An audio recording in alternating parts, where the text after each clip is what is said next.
25 million small-scale farmers live off coffee, and a similar number of men, women and children make ends meet as day workers at harvest time.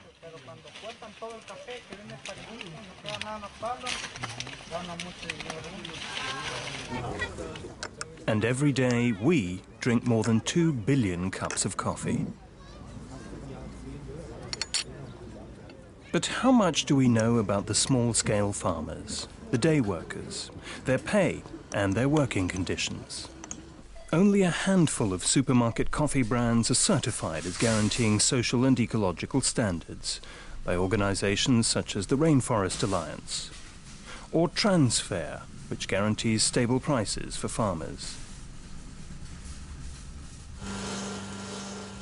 Mass market coffee, however, reveals nothing about pay levels, pesticides and child labor.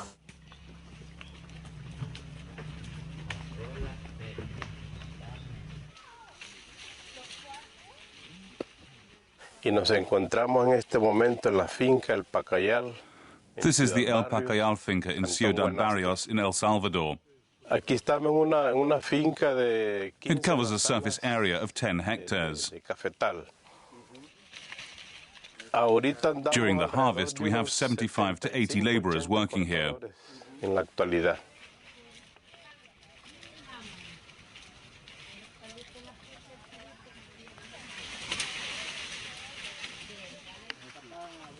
How much do you get for a basket?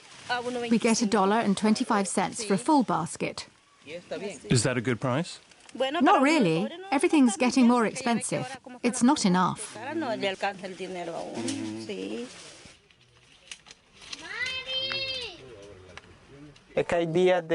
Some days we manage $5 a day. Yesterday, I earned $4. Today I'll probably only manage 3. There aren't as many ripe beans today. This time yesterday, I'd already filled a whole basket.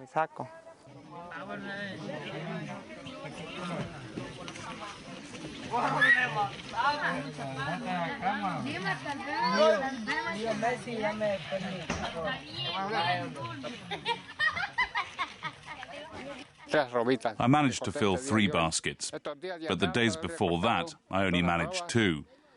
20, 40 kilos, whatever's possible.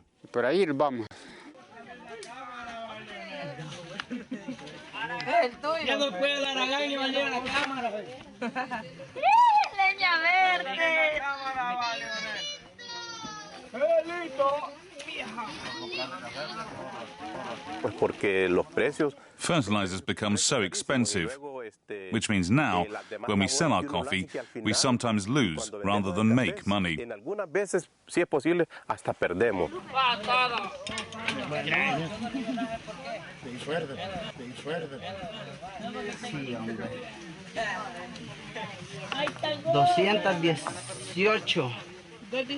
Sí. De momento no lo hemos hecho porque I should really take out social insurance for the workers. de hacerlo, que eso sería lo más lógico, pues. But if I do that, they become too expensive. La mano de obra, entonces The money I earn with the coffee just doesn't cover those costs. ¿verdad? Entonces, eso es lo que quisiéramos, pues, como I'd like to insure the workers. They do get sick, pues ellos se enferman. but the price of coffee makes it impossible. Personal, pues, que tratamos de cubrirles What I alguna do is provide some necesidades de support medicina, when they ¿verdad? need to buy medicine. Cuando existe alguna enfermedad en ellos.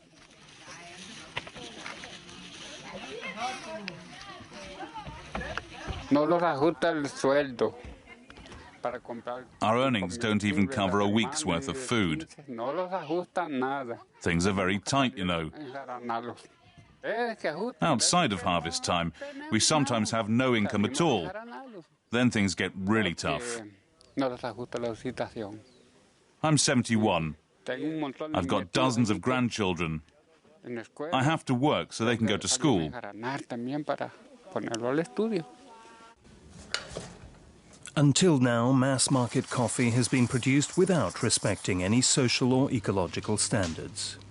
But that is about to change. The goal is to establish social and ecological standards for the mass market. In other words, for most of the world's coffee. The consumers are worried about environmental conditions which the coffee is produced under, the social conditions that the farmers are exposed to, the coffee communities, and they want to know that the farmer is making a good living, that is not living in poverty while they enjoy a cup of coffee at home.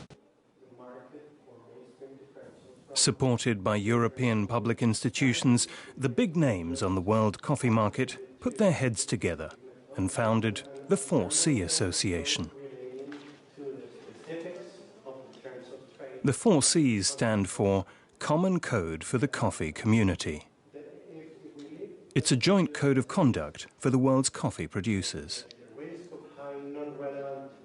We got involved because we are a mainstream organization. The European Coffee Federation is very broad-based. Our members are larger roasters, smaller roasters, larger traders, smaller traders throughout Europe.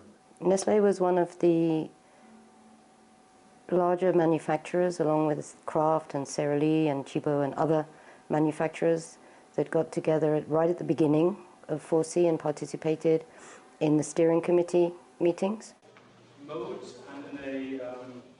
Representatives of civil society are also at the founding get-together. Members of environmental and human rights organizations, such as Oxfam, the Pesticide Action Network, the Christian Romero Initiative, and the International Union of Food Workers. One of the things that we anticipate is that the code will help the implementation of these international norms, these international guidance in a way for working conditions. It will help strengthen the implementation of these norms and so improve living and working conditions for farm workers. Coffee producers, the coffee industry, and civil society. They all have equal rights within the 4C Association. Together, they determine which practices they want to prevent. There is also some 10 unacceptable practices, like, for example, child labor, like slave use of bounded labor. So there are also some, cutting off primary forests. So there are some unacceptable practices. If you use those practices, you cannot enter 4C.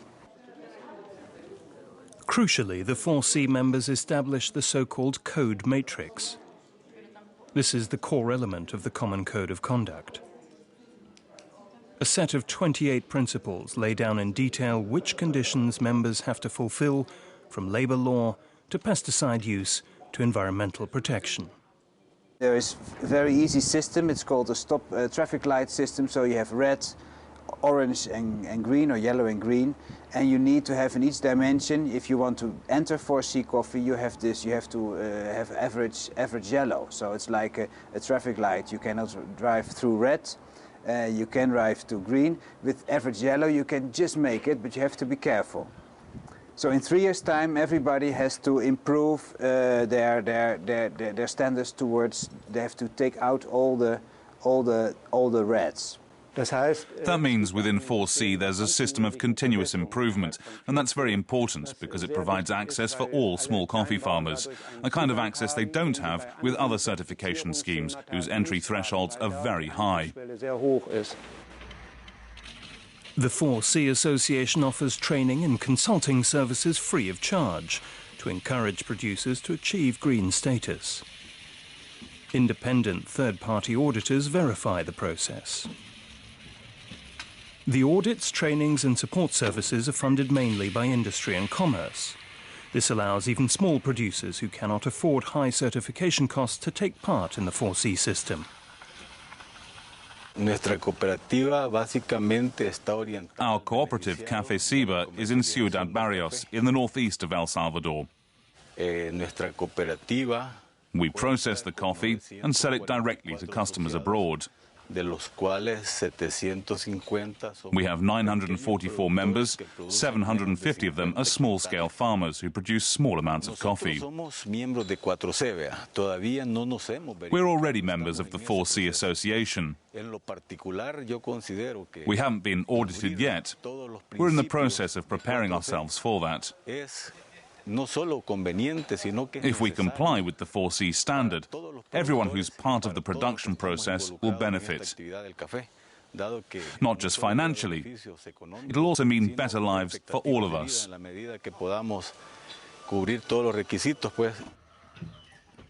For the cooperative's members, the 4C standard means using better methods and producing more efficiently. Many farmers own only small plots of land and use resources such as water and fertilizer inefficiently. By improving quality and reducing costs, they can achieve better livelihoods. We own just half a hectare of land.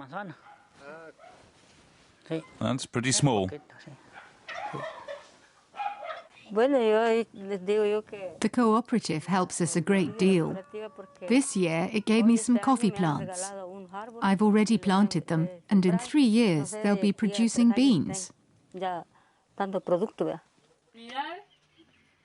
The children all go to school. When the coffee harvest comes, though, they too have to work on other people's fincas and contribute to their family's earnings.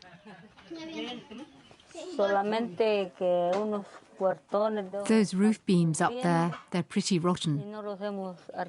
We need to do something about them. But we just don't have the money.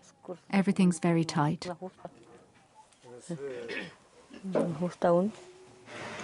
La mayor parte de nuestro café lo secamos en patios. The Café Ciba Cooperative holds its annual general meeting. This is where members discuss issues like bank loans, productivity, fertilizer prices, or of course the World Coffee Price.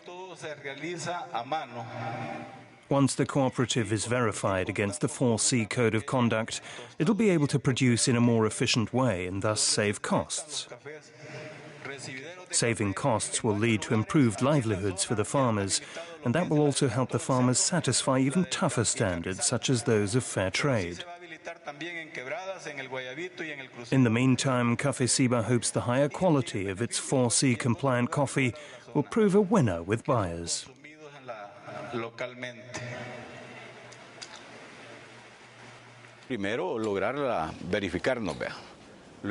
We want to verify ourselves according to the 4C standard. That allows us to apply for 4C courses and consultancy, so that the members of our cooperative comply with good practice according to the 4C standard. It'll mean we produce coffee in a sustainable way and can all benefit.